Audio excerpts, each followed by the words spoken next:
નવરાત્રિની ઉજવણીને નવા અંદાજમાં જીવંત બનાવવા માટે અમદાવાદમાં પ્રથમવાર ભવ્ય માવડીના ગરબાનું આયોજન RM પટેલ ફાર્મ ખાતે થવા જઈ રહ્યું છે. આ ગરબા પ્રીમિયમ લોકેશન અને પ્રીમિયમ ક્રાઉડ સાથે વિશાળ સ્પેસ, ટ્રેડિશનલ અને મોડર્ન સેટઅપ અને રોયલ એમ્બિયન્સ ડેકોર જેવી ખાસિયતો સાથે અમદાવાદીઓને અનોખો અનુભવ આપશે. આ માવડીના ગરબાનું આયોજન 12 દિવસ માટે કરાયું છે.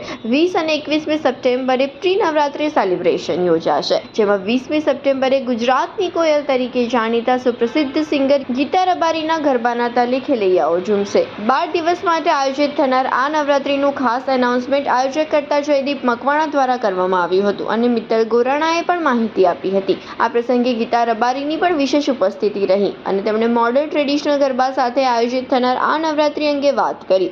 ઉલ્લેખનીય છે કે માવડીના ગરબા નવરાત્રી સેલિબ્રેશનનું આયોજન એન્ચન્ટ MJ ઇવેન્ટ પ્રાઇવેટ લિમિટેડ દ્વારા કરાયું છે. મારી નવરાત્રી આ વખતે બહુ સ્પેશિયલ છે. એક તો અમદાવાદમાં હું પહેલી વખત નવરાત્રી કરી રહી છું, એ પણ પ્રી નવરાત્રી. 20મી September RM farm, SG highway. એટલે આ વખતની નવરાત્રી એટલે સ્પેશિયલ છે અને મુંબઈમાં સૌથી મોટી નવરાત્રી હું કરી રહી છું. બોરીવલીની સૌથી મોટી નવરાત્રી. વર્ષોથી એ નવરાત્રી બોમ્બેની બહુ મોટી રહી છે અને મારા માટે એ નવરાત્રીમાં હું પહેલી વખત પરફોર્મ કરી રહ્યું છું. એટલે મારા માટે આ વર્ષ ખૂબ લકી રહ્યું છે. તો મારા અમદાવાદના જેટલા પણ ખેલૈયાઓ છે એમને હું કહીશ કે આવી જાઓ 20મી સપ્ટેમ્બરે. પ્રી નવરાત્રી પહેલી વખત હું કરી રહી છું અમદાવાદમાં, જેનું નામ છે માવડી. જે ઇવેન્ટ 12 દિવસની છે, પણ એમાં એક દિવસ હું આવી રહી છું. નવરાત્રી મહોત્સવ કેવો હોવો જોઈએ, શું કહે છો તમે? આપણી પરંપરાગત આપણે બધાએ સાથે મળીને ભક્તિ કરવી જોઈએ. સાંસ્કૃતિક અને કલ્ચરલ અને માતાજીના જૂના ગરબાઓ સાથે અત્યારનું નવું ટ્રેન્ડિંગ મ્યુઝિક આ બંને એડ કરીને આપણે બધાએ આપણા ફેમિલી સાથે, આપણા પરિવાર સાથે નવરાત્રિના આ અવસરને સાથે મળીને ઉજવવો જોઈએ. ગીતાબેન, તમે શું લાવવાના છો આ વખતે નવરાત્રિમાં? કશું નવું?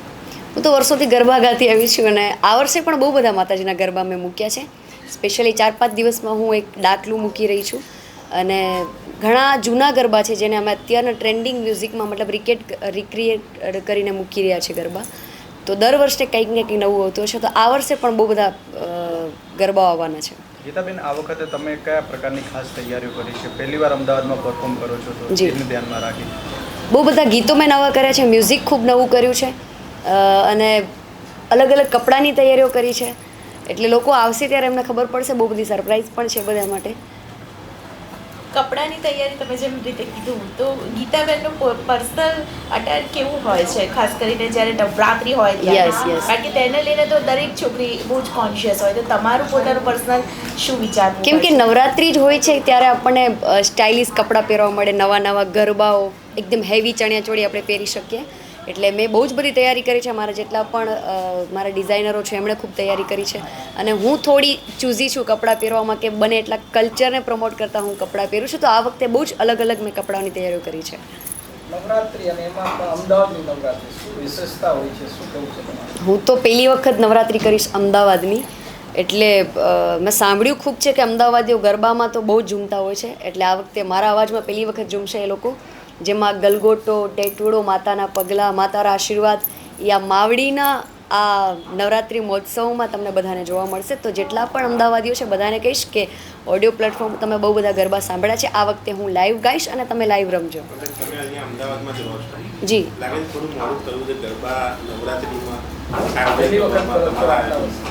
નહીં, દર વર્ષે અમને બહુ જ બધા કોન્ટેક આવે છે, પણ પ્રી નવરાત્રી અમે લોકો ફોરેનમાં આવ્યો છે. આ વખતે ચાન્સ મળ્યો છે, 5 દિવસ વહેલા આવીએ છીએ એટલે અમદાવાદનો મને અવસર મળ્યો નવરાત્રી કરવાનો. તો થેન્ક યુ માવડી કે મને આ પ્રસંગે યાદ કરી. અને નવરાત્રી ક્યારે મોકો એટલા માટે નથી મળ્યો કેમ કે હું નાનપણથી નવરાત્રી મુંબઈમાં કરતી આવી છું. કેમ કે અમારા કચ્છી લોકો, ગુજરાતીઓ આપણા બહુ બધા ત્યાં છે. એટલે મારા માટે સ્પેશિયલ છે અમદાવાદ, કેમ કે છેલ્લા 10-11 વર્ષથી અમદાવાદમાં રહું છું. જ્યારથી રોણા શહેરમાં આવ્યું ત્યારથી અમે શહેરમાં શિફ્ટ થયા છીએ.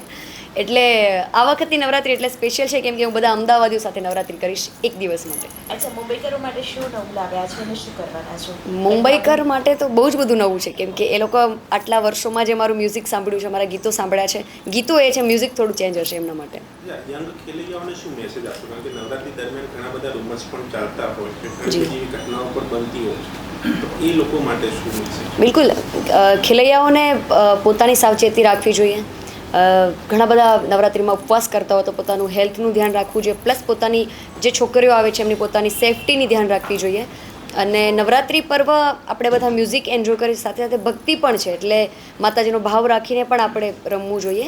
બાકી બધા અત્યારની યંગ જનરેશન ખૂબ સ્માર્ટ છે, ખૂબ હોશિયાર છે અને આપણા કલ્ચરને ખૂબ એ પસંદ કરી રહી છે. આપણે કહીએ કે અત્યારનું ઝેનઝી જે યંગ જનરેશન છે તો એ લોકોમાં તો વધારે ક્રેઝ આવ્યો છે આપણા ગુજરાતી ગરબા લઈને. તો બસ એ લોકોને કહીશ કે તમારું ધ્યાન રાખજો અને સાચા દિલથી માતાજીના ગરબા કરજો. ગીતાબેન પાસે તો બહુ બધી ઓફર આવી હશે કે પ્રી નવરાત્રી તમે અમારી સાથે કરો. માગણી સિલેક્ટ કરવા પાછળનું કારણ?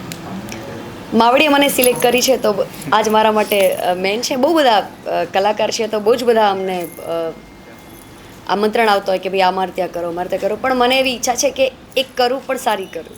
મારું નામ મિત્તલ છે. મિત્તલજી, આજે ગરબાનું આયોજન, તમારા ગરબાની થીમ શું છે, કેવા પ્રકારનું આયોજન, કઈ તારીખે, કયા કલાકાર આજે લેવાના છે? વેલ, અમે 12 દિવસની ઇવેન્ટ કરી રહ્યા છીએ ઓર્ગેનાઇઝ, જેમાં આગળના 2 દિવસ અમારી પ્રી નવરાત્રી રહેશે. 20 તારીખથી 1 ઓક્ટોબર સુધી અમે કરી રહ્યા છીએ, જેમાંથી 20 સપ્ટેમ્બર અને 21 સપ્ટેમ્બર અમારી પ્રી નવરાત્રી રહેવાની છે. જે 20 સપ્ટેમ્બરને પ્રી નવરાત્રી છે એમાં ગીતાબેન રબારી જે ફર્સ્ટ ટાઈમ અમદાવાદમાં પરફોર્મ કરવા આવી રહ્યા છે, અને બીજા બધા ડેઝમાં અલગ અલગ આર્ટિસ્ટ છે, મિહિર જાની છે, ડિમ્પલ પંચોલી છે, અલગ અલગ આર્ટિસ્ટ અમે લોકોએ રાખ્યા છે day wise. And garba plus મંડળી અમે બંનેનું આયોજન કર્યું છે કે લાઈક 12-1 વાગ્યા સુધી ટ્રેડિશનલ ઓર્કેસ્ટ્રા ઉપર ચાલશે અને દેન પછી મંડળી કન્સેપ્ટ જે અત્યારે ચાલે છે એની પર અમે કન્ટિન્યુ કરવાના છીએ. યસ. બીજું એવું છે કે અમે લોકો એવું ટ્રાય કરી રહ્યા છીએ કે જે અમારા ત્યાં જે ઓડિયન્સ આવે છે કે જે અત્યારે ક્યાંય ક્યાંય નવરાત્રિની એકચ્યુઅલ રિયાલિટી ક્યાંય ક્યાંય ખોવાઈ ગઈ છે, તો અમે એ વસ્તુ જળવાઈ રહે, એ વસ્તુ મેન્ટેન રહે અને એ જ કન્ટિન્યુ રહે કે જે ટ્રેડિશન પહેલેથી છે, જે માતાજીના ટ્રેડિશનને છે એ અમે કન્ટિન્યુ કરવા માંગીએ છીએ. તો અમારી જે થીમ પણ છે એ પણ એના જ બેસ્ડ છે. તમારું આયોજન કઈ જગ્યાએ, કેટલી કેપેસિટી સાથે, સિક્યોરિટી બાબતેની શું વ્યવસ્થા? આયોજન અમારું RM પટેલ ફાર્મ છે, SG હાઈવે પર છે, Karnavati ક્લબની opposite side.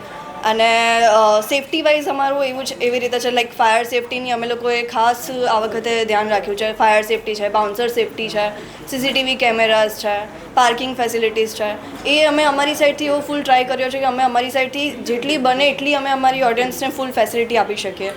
Ground capacity અમારી 1,80,000 સ્ક્વેર ફીટ અમારું પ્લેઇંગ એરિયા છે, એટલે આરામથી ત્યાં 15,000 થી 18,000નો ક્રાઉડ ત્યાં આરામથી કેપેસિટી છે કે એ લોકો ત્યાં કમ્ફર્ટેબલી ગરબા પ્લે કરી શકે.